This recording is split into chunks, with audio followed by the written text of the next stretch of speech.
Good stuff. All right, okay, everyone, welcome to the podcast.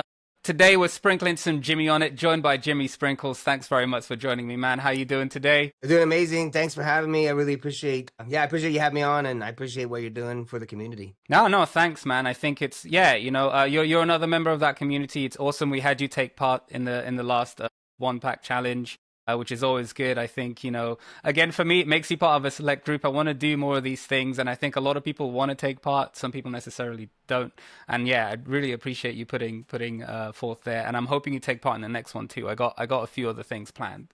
Let's go. I'm 100% excited. I think like those like contests, for lack of a better word, I think they give you a reason to fly, like an intentional reason to fly. So you're gonna go out and be like, all right, I'm gonna try to get these tricks, and it's like it's encouragement, right? And it's focus, and it's awesome. And then also you see all these other cat styles, how they're bringing it, and it kind of influences you. Yeah, I think it's great, and it's like the healthiest kind of competition because I saw all those homies that entered like after they were like, dude, everybody's great. Like it wasn't like I'm the winner, you're the loser, or that wasn't fair or anything like that. It was just like, man, that was a great experience. So yeah, I appreciate you doing it. Yeah, no, no, thanks. I think one of my favorite things for me actually is one of the runner-ups. I don't remember who, but I think his partner or girlfriend or something posted on her Instagram story like, "Oh, I'm so proud of you." You know what I mean? And for me, that was like, wow. It was almost as if she said it to me. Just it Yeah. feels like there's a wider impact beyond just the community and in the pilots' lives. And I think it's amazing. Before we sort of get into the thick of the questions, if you could just tell us a little bit more about yourself when you started FPV, what FPV is like, where you're at, and yeah, just your day to day as a pilot. Yeah. So I'm Jimmy Sprinkles, Jersey roots, but I'm in the Pacific Northwest. I moved out here maybe 2007. Started kind of my relationship with drones. I was building electric skateboards and I wanted to document me riding around on it. So I wanted to find something that would chase me. And so that kind of started me down the camera drone lane.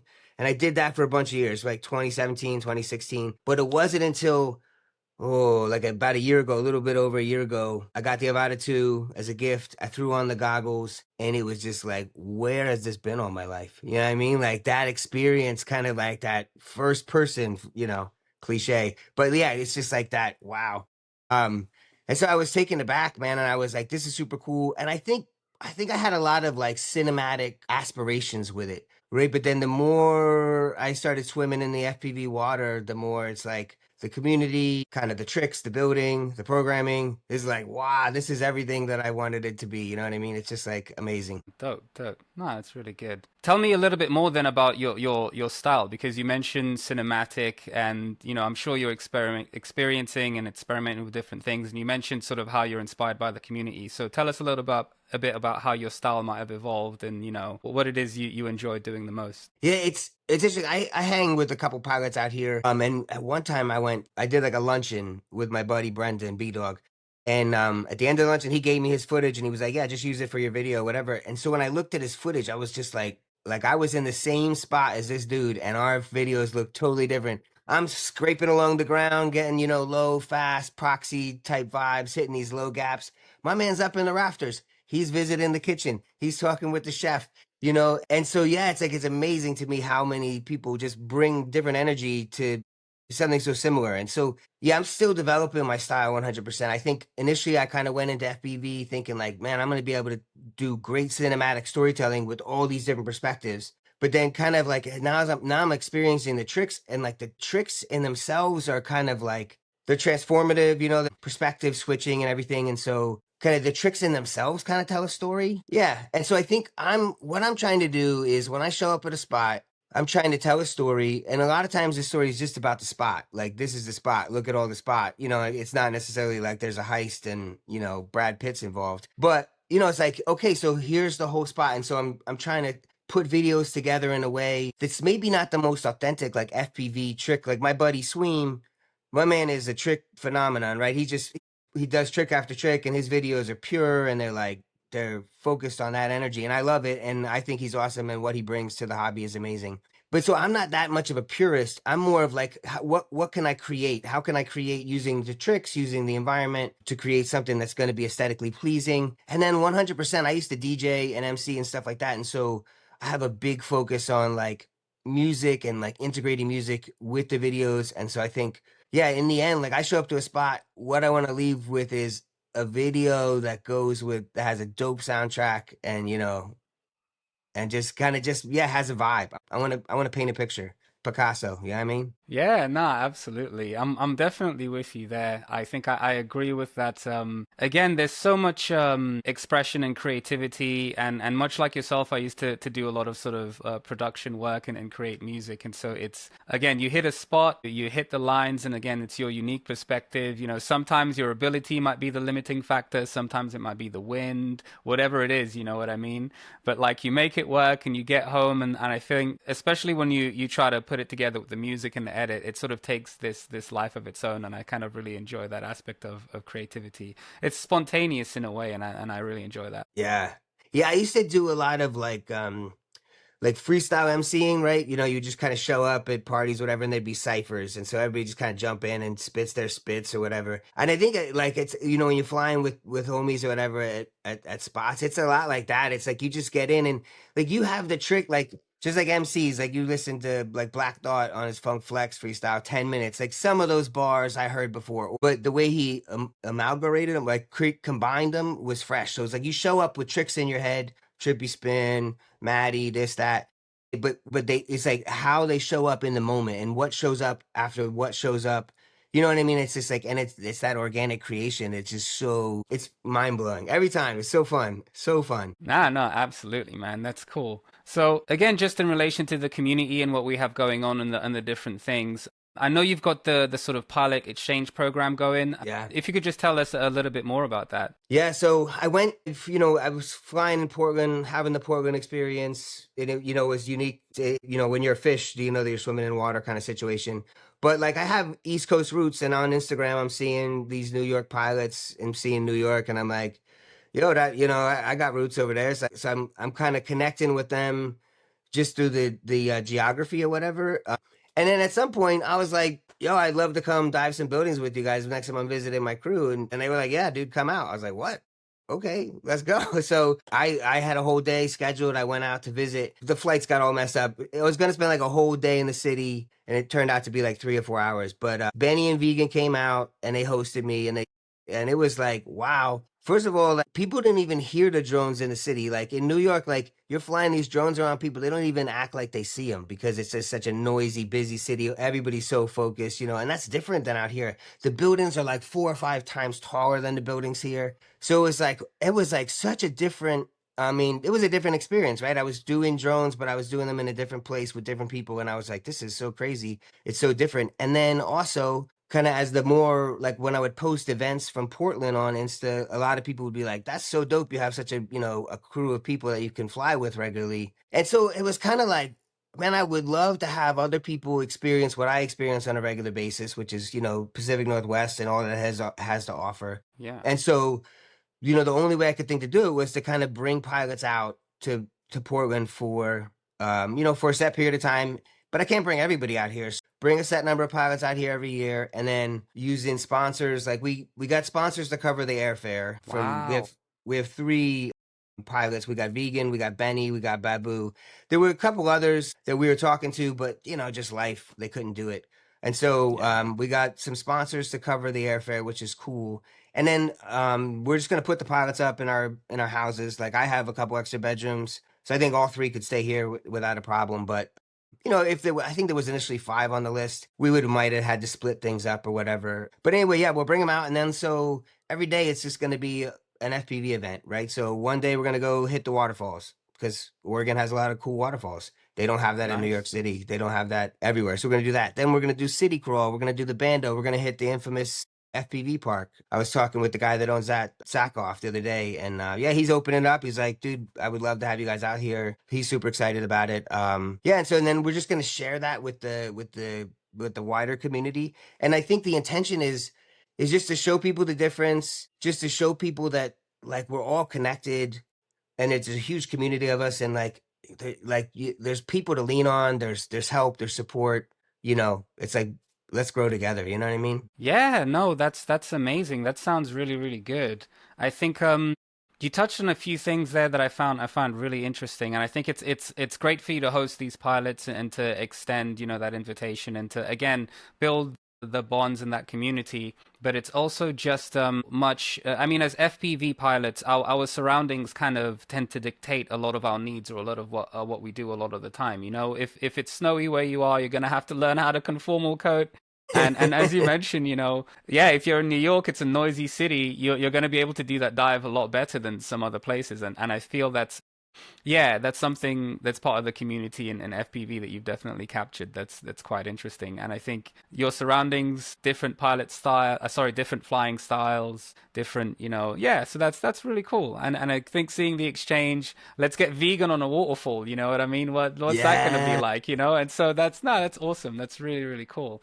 Nah, yeah. awesome, awesome. Yeah, I was listening to, I hear like Bardwell and Matty Bunce talk about like if you're in a place where you have big open fields, then 5 inch is great. But if you're in a place where you can barely find a small park, then maybe 3.5 is all you need to do. You know what I mean? And I think Waxless was talking about this on Quadverse the other day. You know, same thing. It's like, your environment's gonna dictate your flying style, what options you have. And like, yeah, like if you're in the middle of flat America, Midwest, maybe shebang is the way to go because there's not a lot of buildings to dive. There's not bandos, there's just cornfields. You know what I mean? So for sure. Oh, that's cool. So was there anything else you wanted to cover on the exchange? No, I think the other things is we're doing a sweatshirt, like a hoodie, and we're also gonna do a Florida version, which is gonna be a t-shirt. We're gonna do that, and it's basically gonna be the logo on the front and on the back. We're gonna have hopefully a bunch of pilots logo done in like a sticker bomb style, and so our goal is gonna be to sell hoodies to help raise more money to fund more activities like this. You know what I mean? Like we're gonna use that as a fundraiser. In addition, like when you buy a hoodie, you could get your logo slapped on the back. In addition, we have an M2 that we built, we're giving away. We have a Grinderino Ep4 Pro that we're giving away. Babu and Ginger are collaborating on a 75 millimeter. It's going to be sick. It's going to be analog. So like you get the sweatshirt, you get the swag, but in addition, there's a chance to win some dope ass prizes. So it'll be cool. I'm Nah, excited. nah, I'm excited. Like I didn't know about the sweatshirt. So no, I'll be getting two of those at least, one for me and my wife. So that's awesome. Yeah, I'm looking dude. forward to that. Nah, dope, dope, dope. No, I'm glad. I'm so glad to see that because it's one of the things. I mean, the FPV community I feel has always been kind of like open and everyone's kind of helping each other out, whether it be with technical issues or everything else.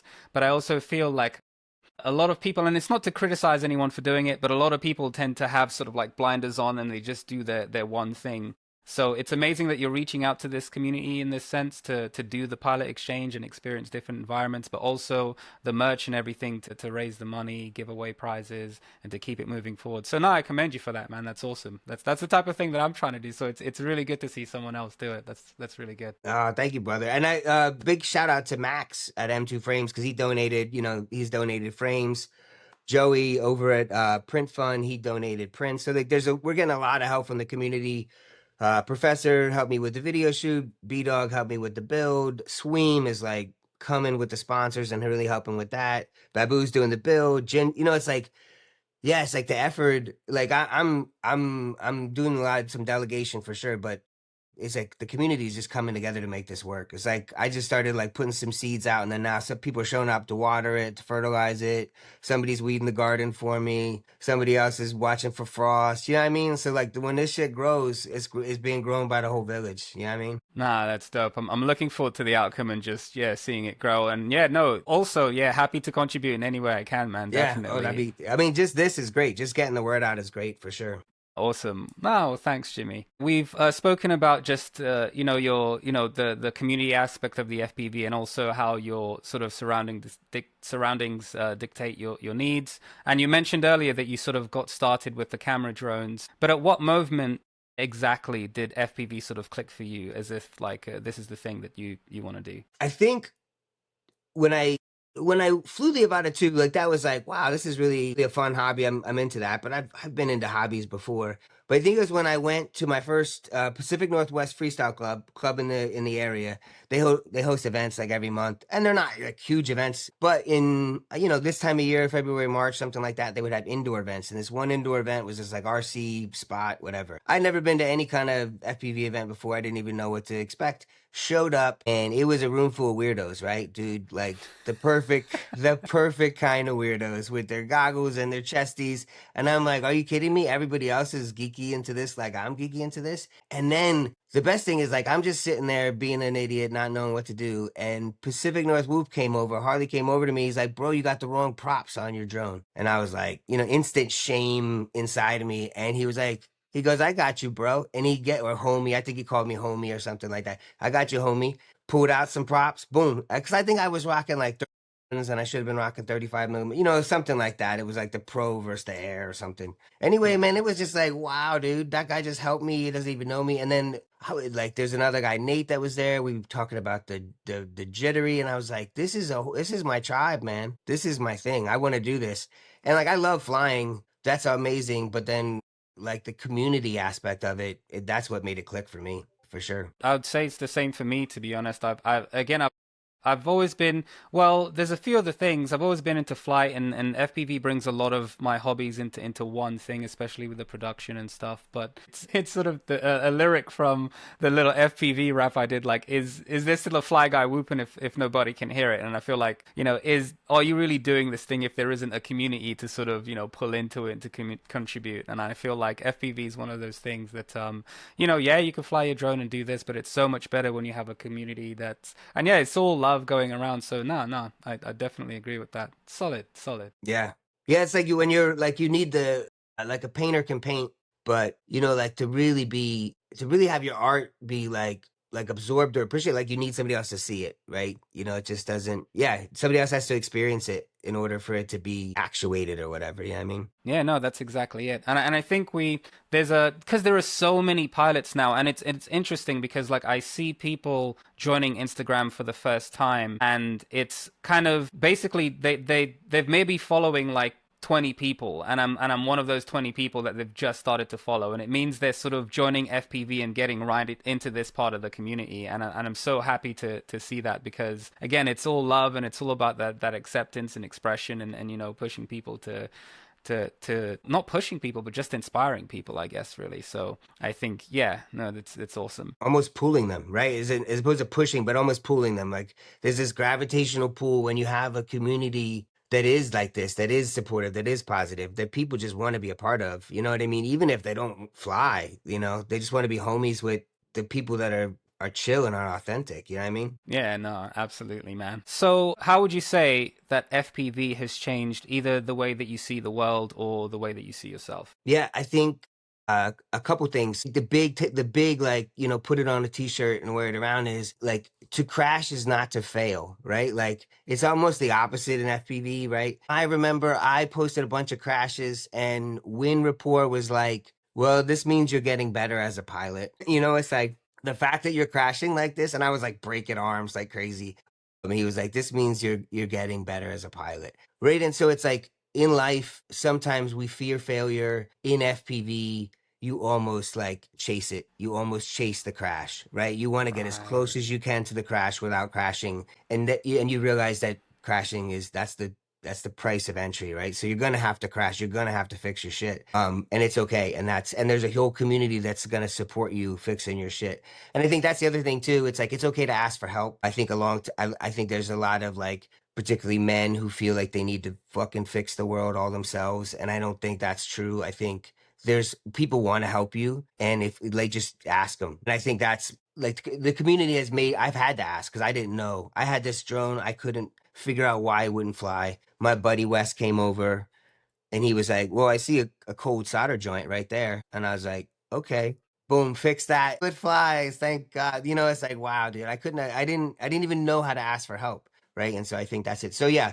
So it's like crashing isn't failure. It's like, it's okay to ask for help. I think those are like two of the biggest things that that kind of have changed the way I move through the world, right? No, I'm with you. Yeah, yeah. No, I think it's a recurring theme when I talk to pilots, and it's part of my own personal prayer, you know what I mean? To send is faith, to crash is right, to rise again is end is flight. And as long as, we keep it Yeah, moving, yeah. that's fresh. With that, yeah, no, thanks. So with that, I'll ask then, do you have any sort of like pre-flight rituals that you have before you go out there? Like, what's it like for you? Yeah, I approach the sends with all the yeah, with a lot of self-doubt and a lot of self-criticism and a lot of anxiety, and I think a big part of my life in the last 10 years has been like I do a hot yoga practice like 3 or 4 times a week. And so like a lot of that's focused on breathing, right? It's like you're in these incredibly uncomfortable situations and the answer is to breathe through it, right? And so I think I didn't even notice this, but I was flying with Jordan, one of the guys in the club,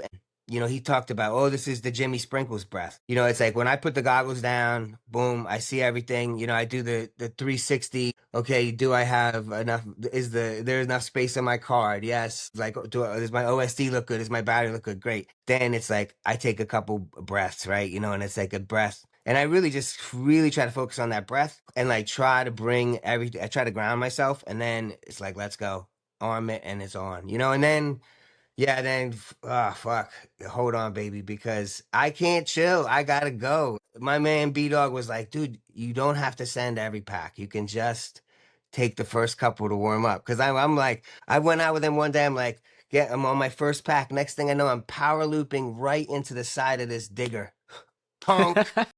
My shit was broken, 2 batteries in, I was out of quads. But yeah, so anyway, that's my ritual. Yeah, I feel that. I can get behind that. I think I'm similar in the sense that like, I start with maybe a couple of like flips, make sure I understand the weight of the drone, the wind and all of that stuff. But yeah, on the first battery, I'm trying to do the loops, the juicy flicks, trying to hit it, you know what I mean? So yeah, I'm Hmm. I'm with you on that for sure. It's hard. I get bored a little bit. I'm dipping my toe or thinking about dipping my toe into long range, and I'm like, is that a good idea? Am I going to be power looping a branch out in the middle of nowhere and lose a drone? Yeah, I mean, I don't know. We'll see. Fingers crossed. Well, this is the thing. Is like there are some mistakes that you only make once or maybe twice, you know what I mean? And so it's just like for instance, I started flying this tiny whoop. It was a 2S, I think it was a Mobula '07. But like I used to fly that thing everywhere and it would hit a tree and it will come down every time. I never got it stuck. And then there was that first time, I think it was one of the tinier 1S 65 millimeters that got stuck in the tree. And just like, oh, okay, I guess I'll be avoiding trees from now on. You know what I mean? So it's part of the process, the crashing, the learning lessons. Sometimes you see a loop or a trick you want to go for, you assess the risk. You're like, I don't feel like climbing a tree today, or that's a little bit too high. You dial it back. So no, it's all part of the process, right? Yeah, for sure. Becoming a mature FPV pilot is, yeah, learning those lessons like 2 or 3 times and then integrating them. Yeah, no, exactly. So with that, then, how do you decide when it's worth the risk? Because we've just said, first pack you're sending it. So when you're in a new location, because a lot of the time we hit up the same spots, but say you're hitting up somewhere new, how do you like decide when it's worth the risk, basically, to send? Yeah. Yeah, I think like I tried to send intentionally.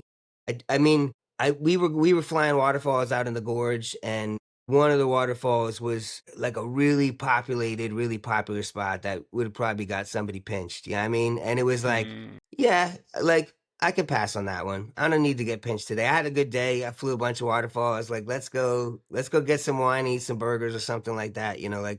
So I think there's definitely like an intentionality that I try to bring to it. And when I look at a big tall building, my fear of heights gets activated. My tummy starts to flip, and so it takes a minute to get over that. And I think that makes it when I do send it, I send it intentionally I've kind of processed the risk reward. And then so I'm able to hopefully fully embody it, right?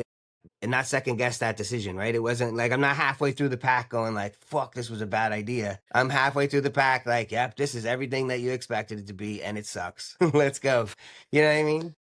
Yeah, no, I'm with you. No, that's really, really good.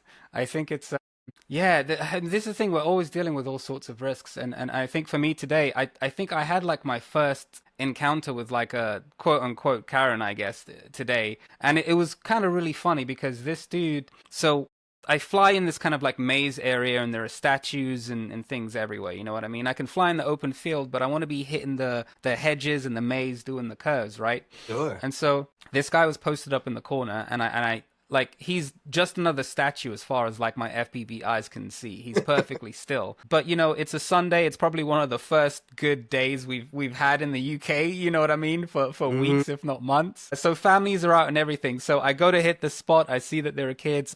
I come back, I hit the trees, and when it's finally clear, I go hit the spot, and you know. But this guy's in the corner the whole time, and so he kind of comes up to me and he's like, "What makes you think that you can fly around there?" You know what I mean? And he was Mm. real angry, but I was just like trying to get him to calm down. He like took a picture of me of and everything, and I was like, "Dude, I've got nothing to hide. I'm just a pilot." Not just that, but like there are I would say there are probably no other FPV pilots in my town. I know there's maybe Mm. a couple of other drone pilots I know, and there's definitely no other pilots in my town that fit my description. So it's not like I can kind of hide, you know? So Sure. but like cuz this old man's part of my community, I'm trying to get him to relax and be like, "Look, you know, it's 50 meters away from anybody, and in this maze spot, it's like, you know, 100 meters square. So like if no one's around, then you know, I should be able to fly." In his defense, you know, like yeah, he was in a corner that I couldn't see, but it's one of those things that I have to think about, especially you know, on days like today where you know everyone's trying to get catch a little bit of sun, and I'm trying to get out there to stay practice on the sticks. And yeah, you always got to assess that risk with people, and as you say, getting pinched. I haven't had any complaints yet, but this might be my first. We'll see if I get a call anytime soon. Yeah. Yeah, I think it's like assuaging people's fear because I think one of the like I think there's a couple components. It's like the privacy piece, which it's hard to assuage somebody if they think that you're spying on them. Even like you're like, look at me, I'm flipping around the playground. I'm not looking at your children. Like that, like if you can logically piece through it, but then I think it's also just like I got startled, I got scared, that little machine, and so it's like kind of like it's like almost validating their discomfort. Like, oh yeah, dude, I totally understand. Yeah, it really came close to you, and I bet that scared you. I was flying the other day with Miles, and this guy came up. He's just angry, and I was wearing the goggles, and I was like, dude, I'm flying right now. I'm bringing it back to land because I want to apologize to you. Like, I'm so sorry that I came that close to you. Like, and by the time I landed and took the goggles off, he was gone. Right. So I think like I wasn't trying to fight him. I was like, dude, you're valid, man. I get you. And also, I want to share this space. And I'm not trying to, but some people you can do that with and it works really well. And other people, nah, you know what I mean? The Karen's going to be Karen's. Yeah, no, no, that's absolutely true. I think by the time I was done to talking with this guy, because I was, you know, I spoke to him, I was like, these are the rules, these are the rules that I follow to the letter. And, you know, like, yeah, I get it. It's a lovely Sunday afternoon. You're trying to read your book in peace. It is noisy, but you know, this thing goes up 2 minutes at a time. I got 5 packs. It's like 10 minutes and Right. I'm out. You know what I mean? So, and Yeah. after a while, he kind of calmed down, and eventually he sort of went about his way. But yeah, I always try to be, especially, you know, in my community, because a lot of the time when I'm not, especially where I'm not where I'm supposed to be, it's like rip and dip. You know what I Yeah. Yeah. mean? Yeah. Yeah. Yeah. Yeah. But in this case, it's like a lot easier to just talk to people, try to calm them down, and you know, if it's one less complaint, then it's For worth it. sure. And then people in your community, they're going to know. They're going to know it's Milky, right? It's like, yeah, there's no hiding, like you said, right? It's like, oh, we know exactly who it is. So Yeah, no, exactly. it's harder to rip and dip. Right. So, what does sending mean to you? I think, yeah, do it scared, right? That's where I've been trying to move myself in the year of the horse and 2026, whatever. My yoga class is the year of the horse. Just let all the listeners know. I don't necessarily buy into that, but anyway, it is. Yeah. So sending it scared, right? It's like I show up to a spot. There's always risk, like we talked about. Drones land on the roof, they get stuck in trees, they break, they crash. You don't get them back. They go into the river. It's like you have to know that that's going to happen, right? And so you can't ignore it. You can't be like ignorant to it because that's not the way to do it, right? So it's like, yeah, okay, I could lose the drone, and then you send it. Why do you send it? Why do we do things? Because they are hard, right? Not because whatever that John F. Kennedy quote is, right? It's like you send it with the awareness that it's uncomfortable. And if that could be the metaphor for life, right? When we show up to a spot, we're in a position where like the right thing to do isn't the easy thing to do, but we do the right thing anyway. And then not in like a kind of moral sense, but like we tell our friend that we didn't like the whatever, like in a kind way. and it's not an easy thing to do, but it makes our relationship better. It makes it more open. And it's the same way with sending. It's like showing up, like, boom, I'm anxious, right? I might lose my drone, and it's worth it. And Yeah. I send it, with an awareness and intentionality. You know what I mean? So that's what it is for me.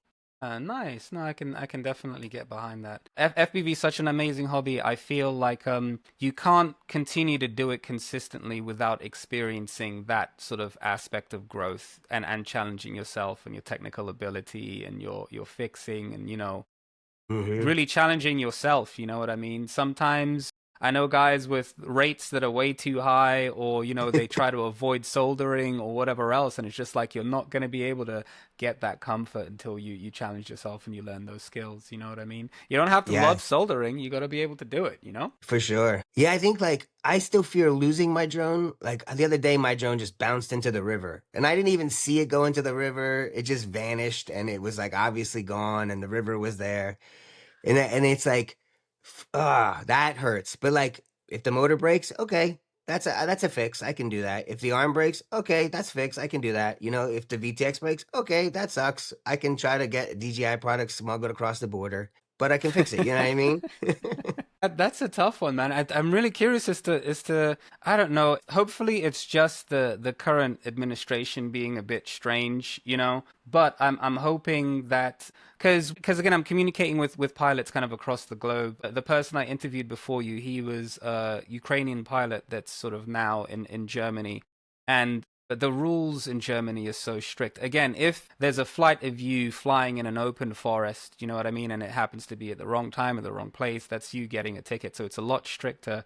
And in the UK, we're kind of somewhere in the between. And I know it's even stricter in the US now with the bans. So I think I'm hopeful in the sense that like these bans sort of push innovation in the space where it can be a little bit more competitive, but for the moment it's just like a lot of pain to FPV pilots, you know what I mean? I know what it's like when I break a prop, and for some reason it's not like that anymore. I think one of the things that makes me really comfortable flying is that I've got another drone and I've always got spares, you know what I mean? But it's the equivalent, like I break a prop and it's just one prop, but you need four of them to fly, and if I don't have any spares, then that's it. And I can't imagine what it's like not having, the ability to get like that spare part. So that must be a real pain. I had the Demibot.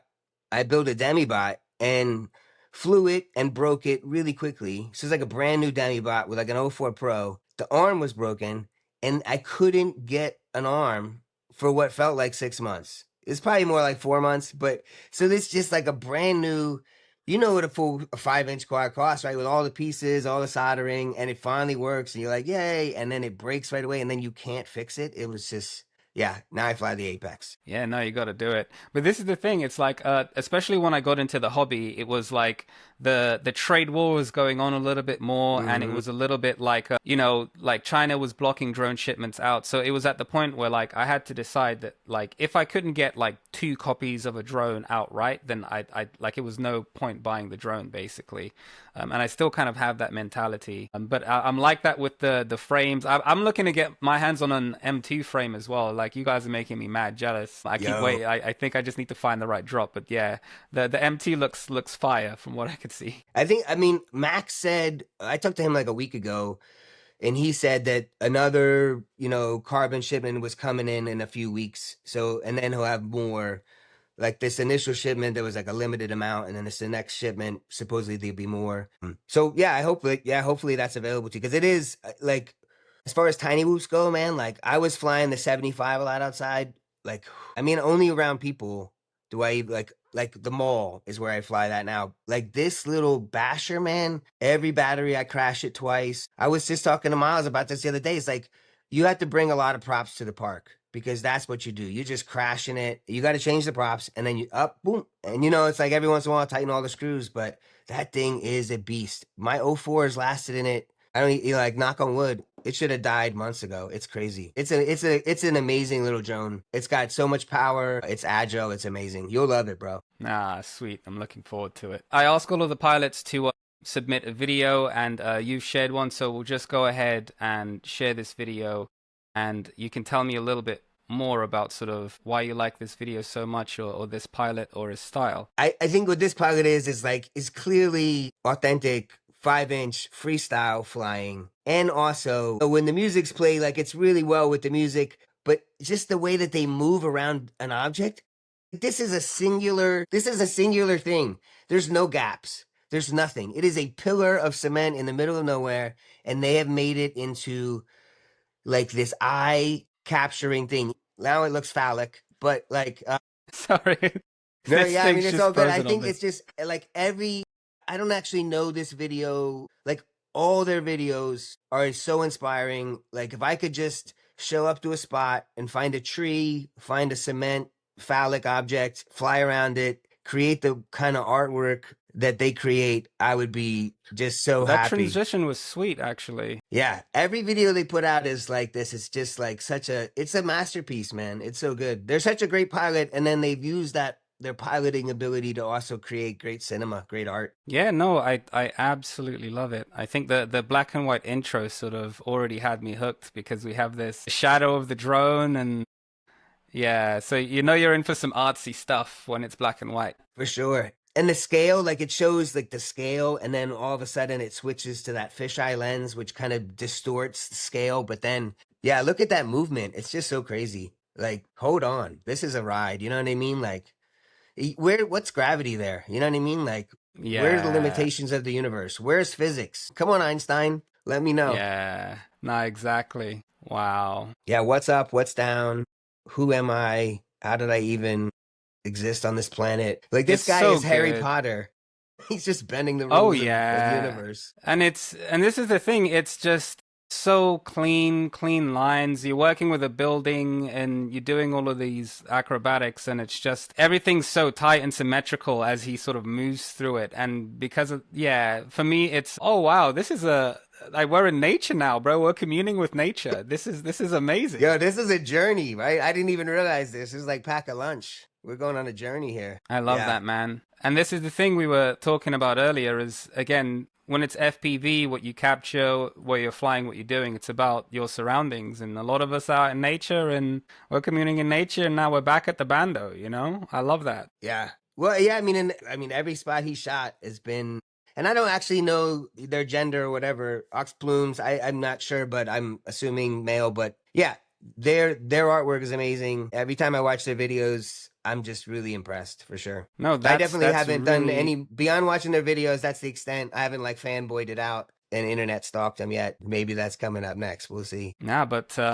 they've definitely earned a subscriber. That was really cool. I'm definitely gonna check out more of their stuff. I think it's there was no waste of a transition there either, you know? Like it was tight on beat and it's like yeah, truly being Yeah, transported. Now that was awesome. Thanks for sharing. Now that's really really cool. nice. Wow. I love it, man. I see this stuff and I'm kind of like, I don't know. I don't care if it takes me another decade, but it's like every time I go out, this is the stuff I think about. And, you know, every time I come back, I watch my flights and I'm happy with it. There's always improvement. So, you know, but yeah, it's again, this is the stuff that keeps myself and I'm sure a lot of other pilots inspired and keeps us flying, you know. And it's not just in FBB, it's in life. It's constantly about experimentation and change. And I feel like I'm still so young in this hobby. Everything is kind of like new. You know what I mean? And I'm constantly trying to optimize. Again, am I using the right rate, stick center? Should I change it for the city whoops? Should the freestyle be different? All of that stuff.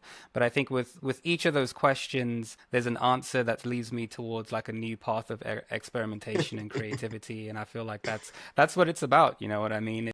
And I hope it never ends too, you know? I'm sure if I was as good as X Plume, there'd be something else that I'll be trying to do, you know what I mean? So yeah, I love this hobby for that. Yeah, yeah, there's layers, tiramisu, you know what I mean? It's like once you master just basic piloting, then there's building, 3D printing, programming, like so many layers. Yeah, like I don't think it'll ever I think there's always the growth curve is infinite, you know what I mean? But so like when you approach your rates, are they dynamic for you? Like every rig has a different rate, or are you just every rig has the same rates? Like how do you approach like your rates, your expo and those kind of things? Every rig has the same really. I only realized that like maybe it's not a good idea because let's say I like the 2-inch 2S that I fly. sort of dead cat freestyle, like my rates feel great on that, you know, I'm hitting the angles and it's all good, but those same rates, especially when I'm flying outdoors, for instance, with the Cine Whoop, it doesn't like feel as well, or maybe those little micro adjustments aren't necessary when I'm trying to get a nice, clean, smooth line, you know what I mean? So Mm. it's like it's more when I like get back, I watch the footage and I'm like, oh, I'm a little shaky here, or and then you know, as far as like expo goes, I'm like 0 on expo, and I try to keep a linear throttle curve and you know no sort of throttle limit or anything like that. But that's just because I want to understand what the stick is, what it does, you know what I Mm. mean, and get a real feel for it before I make those sort of adjustments. I think on the Cine Whip, just with my experimentation today, I think for the more Cine style, I think I'm gonna need to use some expo, maybe drop my stick center down a little bit because I'm not flying in the same way. I shouldn't be freestyling some of those Cine Whoops, to be honest, man. Yeah. But but yeah, and I think that's part of the learning thing. But I think just a flat across everything. So all of my the 65 millimeter analog whoops, the digital stuff, the larger 3.5, 2.5, and 5-inch quads, all the same rates across the board. For the freestyle quads, it feels good, and for the 75 millimeter, 65 millimeter tiny whoops, it feels good. It's just Mm. the cine whoops. Maybe it's because of the ducks and the weight. It's not quite right. Yeah, I think Ciati, he talks a lot about his like he talks a lot like his rates are kind of cinematic, but his like center sensitivity, I think sometimes 40, it like it's pretty low, and he talks about using that to and a lot of smoothing kind of with his cinematic flow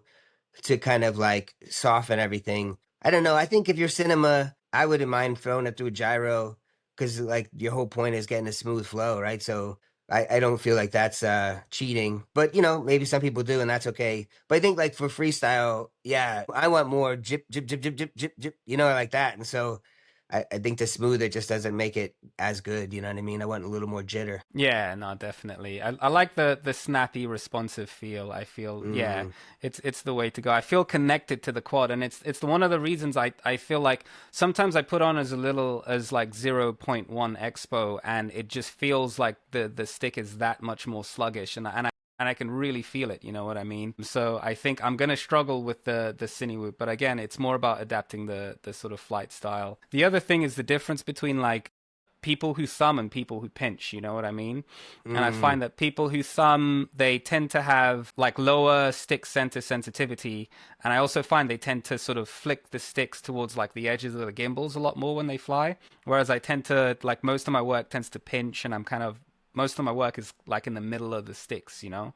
And I don't tend to, yeah. it's very rare, unless it's on the throttle and I'm really punching out, it's very rare that I need to, the sticks hit the side of the gimbals, you know? Yeah, yeah, yeah. I feel yeah, we were just talking about that the other day. Somebody was like, "Could you fly thumbed, or could you know, could you do the opposite?" I think I could do it. I think there'd be a lot of learning process. I'm a pincher. I think I have to make sure I fly with the Zorro. I have to make sure the Zorro is like sitting just right in my hand so that it's natural for me to zero the throttle. I have a tendency to kind of like float up with the throttle, and so I'm like inverted, and all of a sudden, or I'm doing something and I'm like, when I come back, I'm like way higher than I should be. And I'm like, oh yeah, because I'm not zeroing the throttle. One time I was at the park and Sackoff, the dude that owns the spot, the dude that lives there, it was late night and he was like, I'll show you how to Vanny roll. So he went through this tube and then, you know, flipped and then rolled. And I just kept floating up. And he's like, you got to zero the throttle. So I do it again. I keep floating up. He's like, you're not doing it, man. I don't know why you're not doing it. You're not doing it. He was like a disappointed father in my ear. This was after a couple glasses of wine. So I was like, maybe a little sensitive, but I was like, oh. So yeah, I'm definitely, I still have to really consciously click the throttle down in order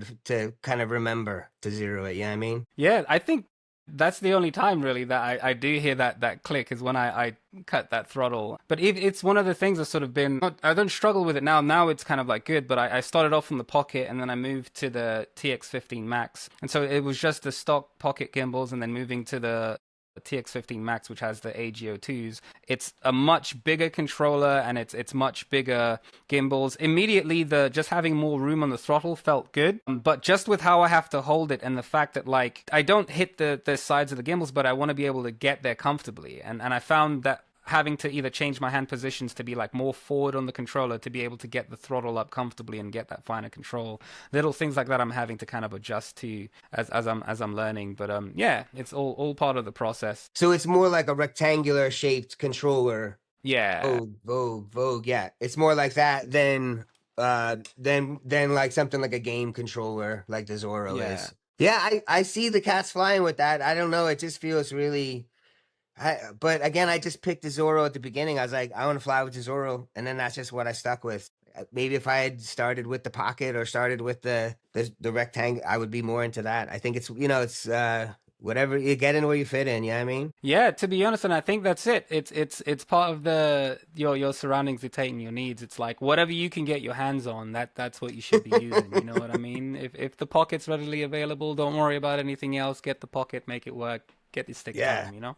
So many pilots make the pocket work. Like, yeah, it's a great radio. People love the pocket. It travels nice. It's affordable. It's a great intro radio. It works with the sim. They got the 3D prints so you can make it more game controller like or whatever, you know what I mean? So it's a great place to start. It's a great entry level for sure. And I don't think there's a big ceiling on it. I think you can just keep expanding it on. So Yeah, I think if in hindsight I would have gone because I know there's an AGO one upgrade for the pocket gimbals. I think I would have in hindsight I would have gone with that as opposed to going for the TX15 Max because I had to adjust to using it, which I'd have to do anyway, but given the larger size and it just doesn't travel as well, you know what I mean? sure. So, More space. yeah, you live, you learn. Those gimbals make I switched the gimbals to the metal joints, the CNC joints on the Zorro, and like I think you can fly with the plastic ones. They're great, but it is way, way, way, way better to fly with those metal joints. They just stick to your fingers, and they feel so nice moving around. It's like a leather interior to a car. You just like, oh, this feels good. You know what I mean? Yeah, no, absolutely, man. Absolutely. Analog versus digital, which and why? I fly a lot of digital. I think I started DJI. I think the ghost scraggle scares me when I'm flying around. I fly more confidently with digital outside, especially with the O4 Pro. Oh my God, it's beautiful to fly with that. When I get down to the whoops, like I realized that 65 millimeter that I have the O4 light on isn't the same as a analog 60 65 whatever. So I realized that, but I really like it for gorilla whooping. I like taking it to the mall. It's a non-threatening one. It's going to give me 4K or whatever. Just I shoot 1080 like 100 frames per second just to reduce latency or whatever. So and I just post on Instagram anyway. So that I feel like captures way better than analog. But I got a pair of the HD0 goggles, and I've been messing around with the HD0 whoops, the 65s at home. It's a Right. different experience, man. It's great. Like I can power loop the coffee table in the house. That's great. But I took it to the mall, and it was like so much interference, and it's probably me. It's probably operator error.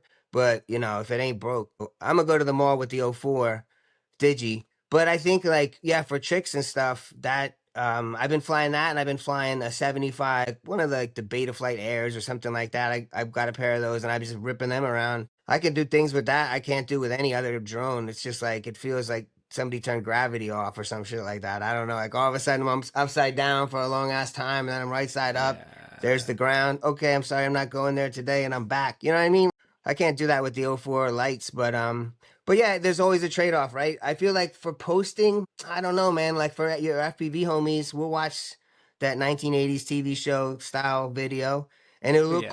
cool as fuck. But I think for a wider audience, I think they need that little more refined kind of digital look.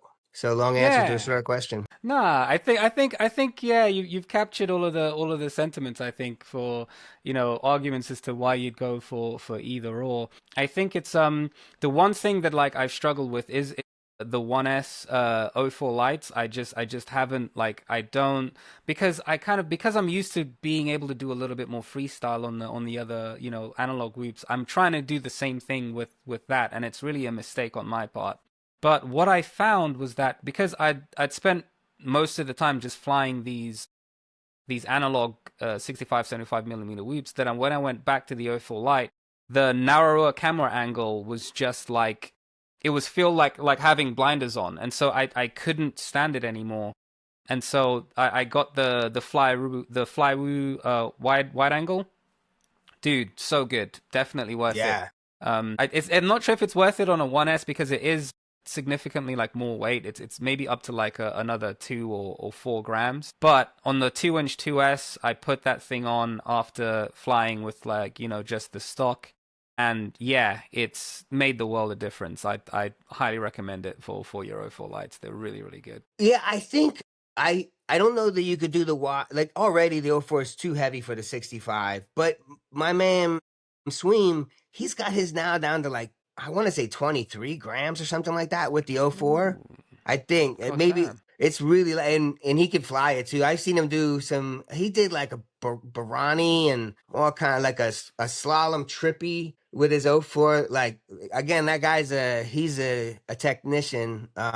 He's a technician on the sticks for sure. But so you could do it. I can't do it, but I think putting the wide on that would just make it even more heavy. But I just got one. I've been trying to build this one of these Caillou minis to put the 2.5 to put the wide on the front, and it's been a journey. Like, yeah, this is like 2-3 weeks in, and still it hasn't left the shop because it doesn't fly yet for some reason. Like the O4 is not acting right, or I had LEDs on it, and I don't know when I'm gonna learn that when I put LEDs on things, they just catch fire. And I just need to leave them off. Like I don't need to do that. Yeah, I mean, but anyway, yeah. I need to learn things a couple times before I integrate them. So It's funny, dude, because I'm looking at building the same Caillou Mini. The only issue I have is again I have to order from this place in France, and I need to spend like 150 euros before they ship it over to me. So I'm just waiting, and then I'll pick up like a couple of batteries and 2 or 3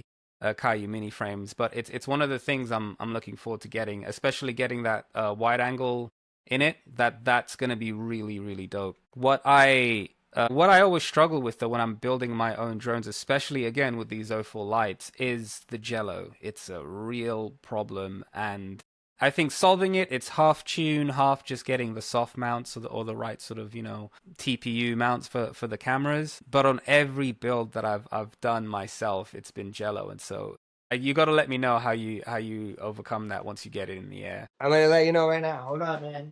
Oh, nice, nice, nice. I'm getting the insider stuff. Yeah, dude, this I don't know if you can see it. This Mobula '07 canopy right here. Yeah, yeah. This is the thing to use, right? You put the O4 in this, the O4 light.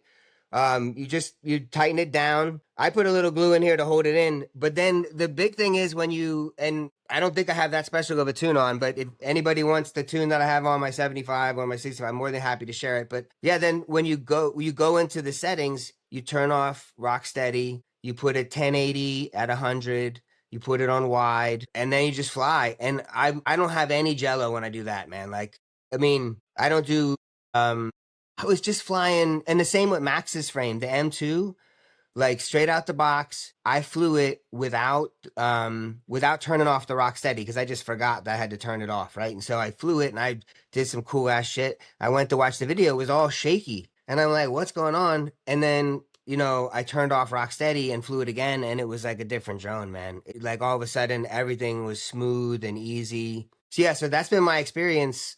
Is just turning Rocksteady off. But the Mobula 7 canopy, turning Rocksteady off, and I don't have the same. I don't have the Jello experience that I had in the beginning. Yeah, Fair enough. No, I'll have to check that out. So, next question. yeah, Have yeah. you ever yelled at the tree? Well, it's in early life, I was flying this like sub 250 joint.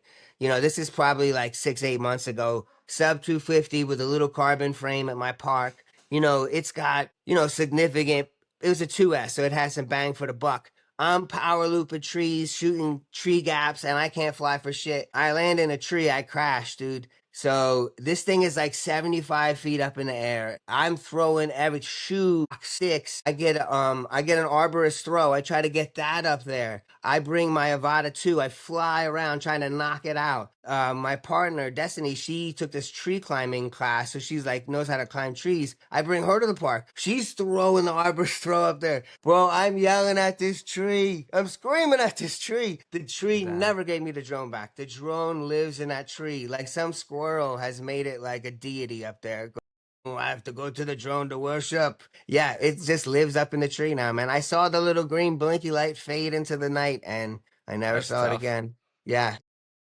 No, fair enough. No, that's funny. Squirrel Yeah, it was deity. crazy. You gotta get that on a t-shirt, bro. You gotta get the drone stuck in the tree and the squirrels worshipping it. You gotta do it. That's Yeah, that's the merch. That's the merch. absolutely. So if FPV had a rule book, right, and you had to add just one rule to it, what would that be? Yeah, don't be a dick. Like, just fly, yo. Like, don't judge me. Don't tell me that you're better than me, because I'm not, and you're not better than. Like, we're just flying drones. Like, there's nothing to prove here. They're toy helicopters, people. Like, you're not a better person because you can do a tighter loop de loop. You're not a worse person if you can't trippy spin. Like, but we're all community. Like, so just don't be a dick. Like, just be nice to people on here. Like, it's so much better when people are nice. That's it. It's so much better when people are nice. So be fucking nice, people.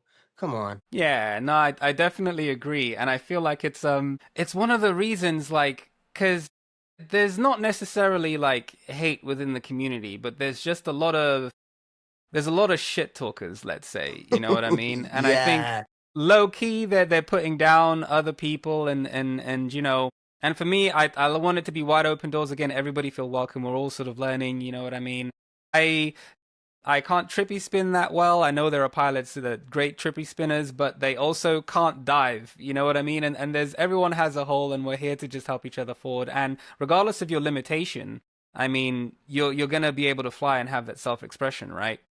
Hmm. But I kind of wanted to address that, but without lending to the hate. You know what I mean? Because I like to lead with what I love. I define myself by what I love and what I do, not by what I hate. You know what I mean? And so that's sort of why I decided to do like the whole FPV haters ball thing. You know what I mean? Because Yo, that was so it's funny, man. It was like it had Chappelle Show kind of like it had like hints, like little dashes of Chappelle Show in yeah, there. The outfit, absolutely. I don't even know where you come. I don't know if you have that kind of That's how I cosplay. dress regularly. You know what I mean? So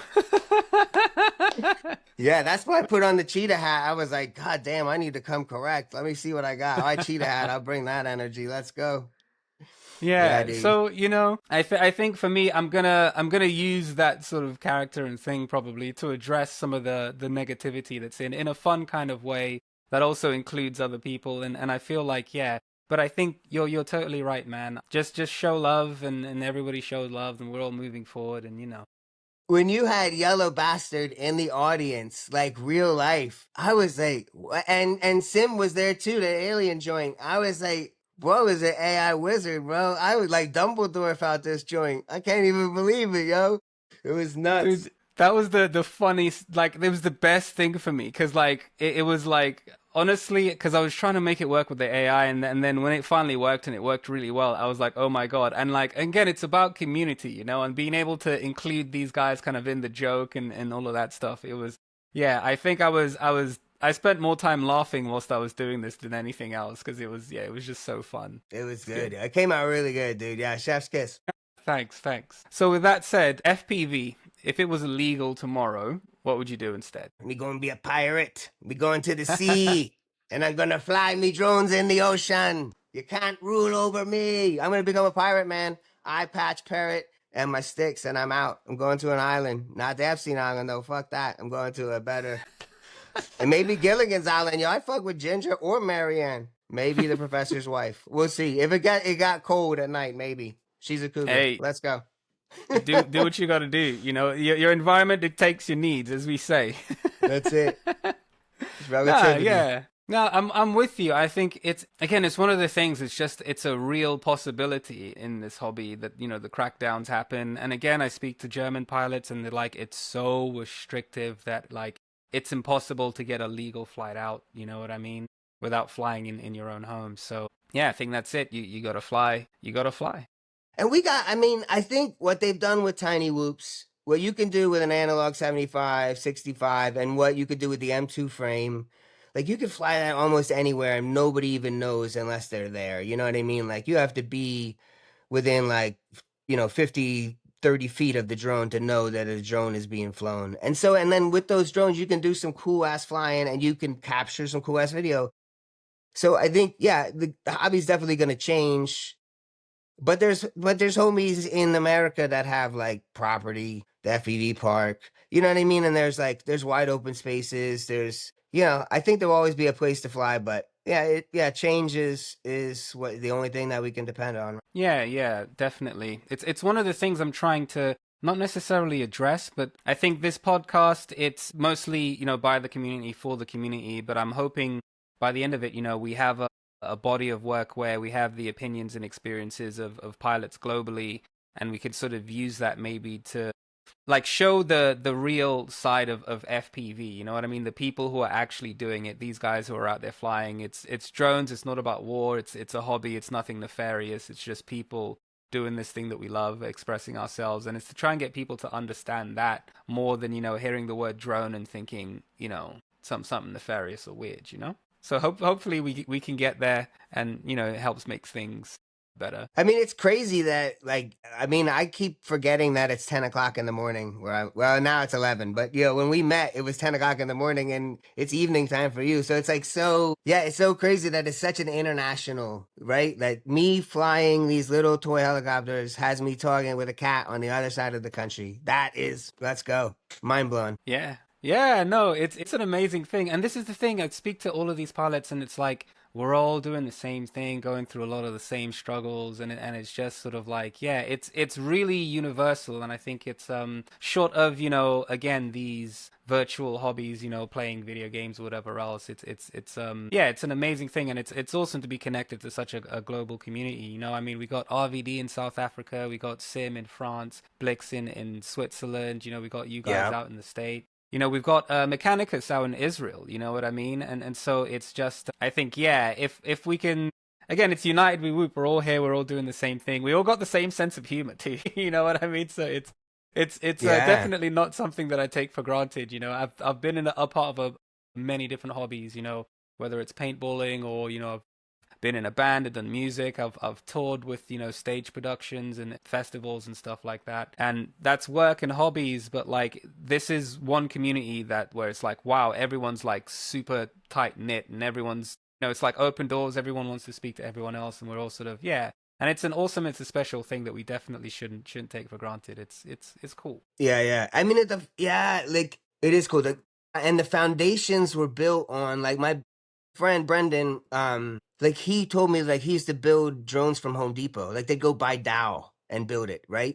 Wow. And they wire individual ESCs, and they're taking closed camera video systems, and they're using Nintendo Wii gyros and whatever, right? And so it's like, so this hobby was built on like people not knowing how to do it, and the only way they figured out how to doing it was YouTube videos and stuff like that, and helping each other. And they wanted, like flying alone is great, but flying with people is even better because then you can like share what you did or whatever. There's like all of a sudden you have a shared interest or whatever. And yeah, so it's built on that, and I think and then it grew on the shoulders of people like Bardwell, who makes content after content after content. He shows up a couple times a week to answer questions. Same with Siati. It's like you have these people that show up just to give out free information. It's built on this helping. It's like such an amazing hobby. Like, yeah, and it's so different. They're sort of competitive, but like, does anybody really care who wins the freestyle competition at the West Coast Throwdown? I mean, Juicy J came in like first place for like a hobbyist, which I'm proud of Juicy, dude. He did an awesome job. But like everybody else did an awesome job too. Like Juicy, I just happen to know he's one of my close friends, and I saw him work really hard at it. But other than that, it's like who cares who wins? We're all here just flying our toys and having a good time and like hanging out, and yeah, it's amazing. Yeah, no, no, absolutely, man. I think it's again because it's such this community where it's everything is everyone's helping each other forward.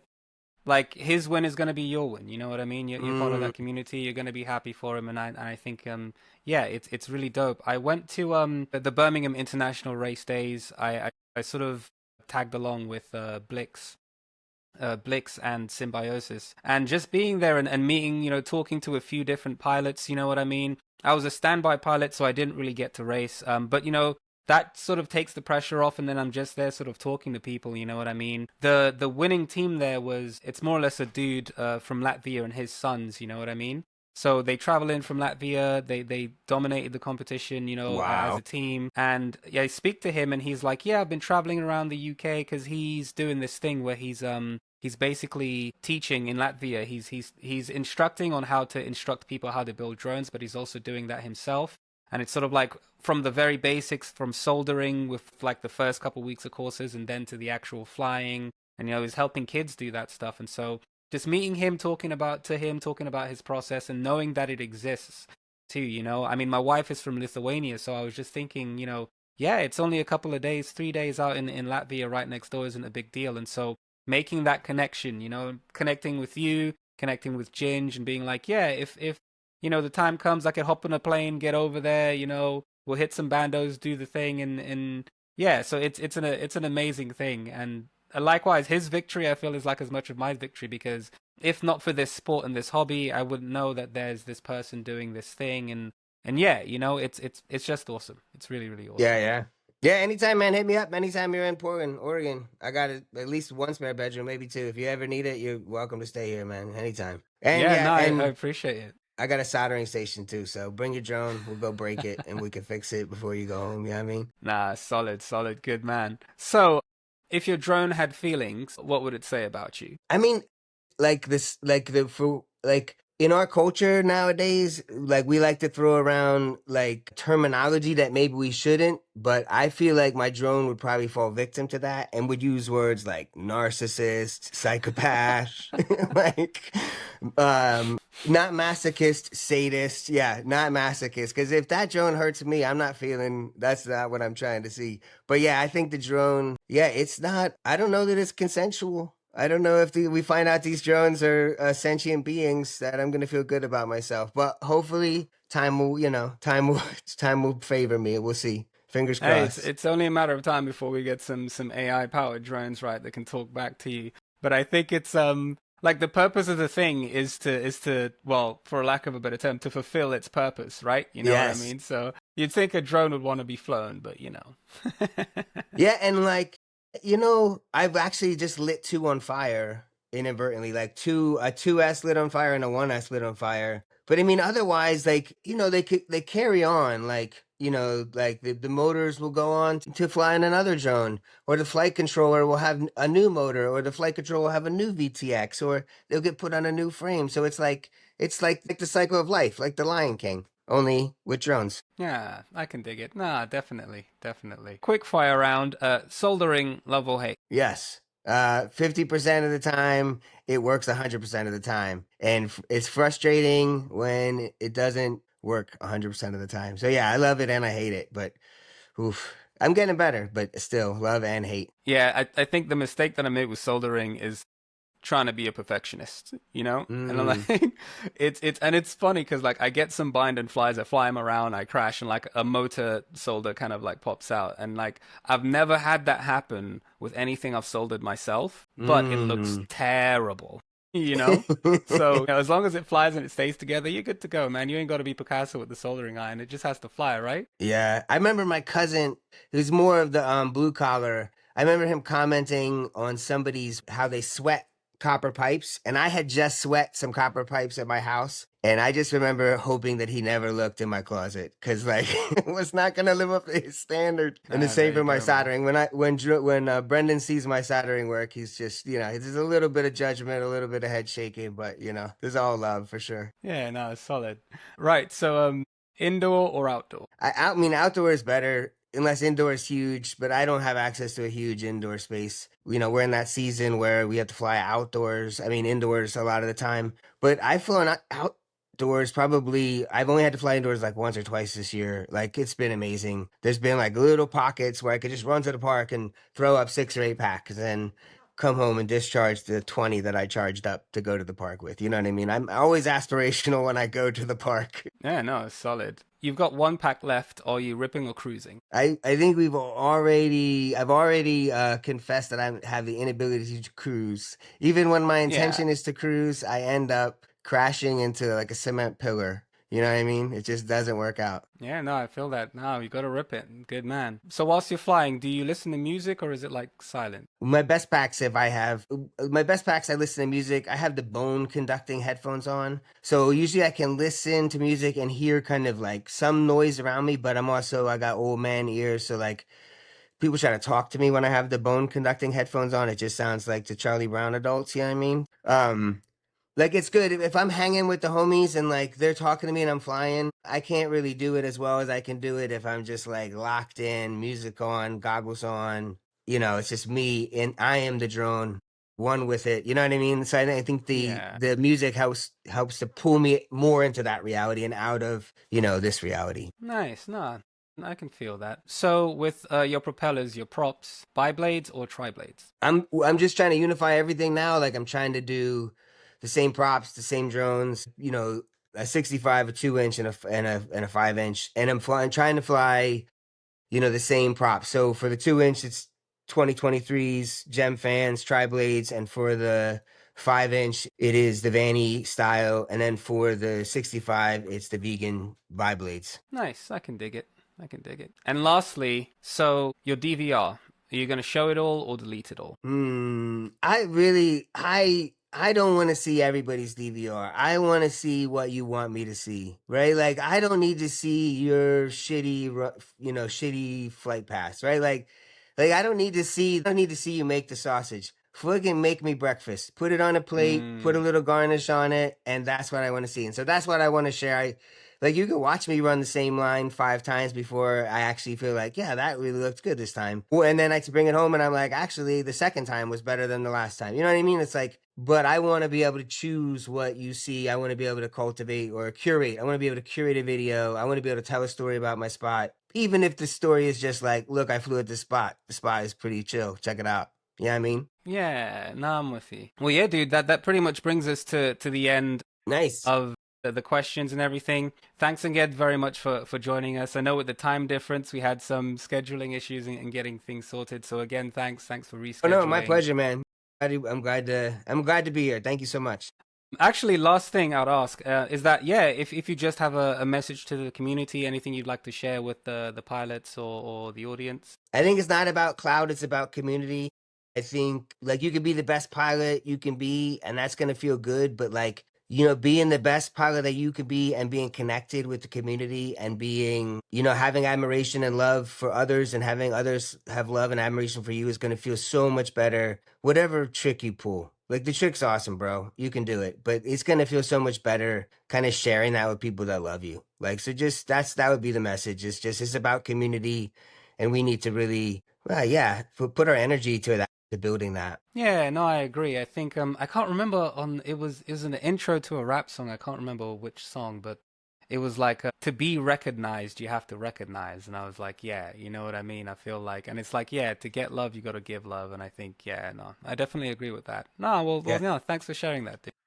nice, 100%. Yeah, yeah, 100%. Yeah, like in order, like you have to see yourself, you have to see other people before other people can do either of those things, right? If you're not able to see who you are and feel comfortable with who you are, and if you're not able to let other people see who you are, I think that hinders it. There's layers. Tiramisu, brother. Tiramisu layers. All right, good man. Solid sprinkles, man. Thanks for coming on. And yeah, I'll catch you in the skies. Yeah, my pleasure.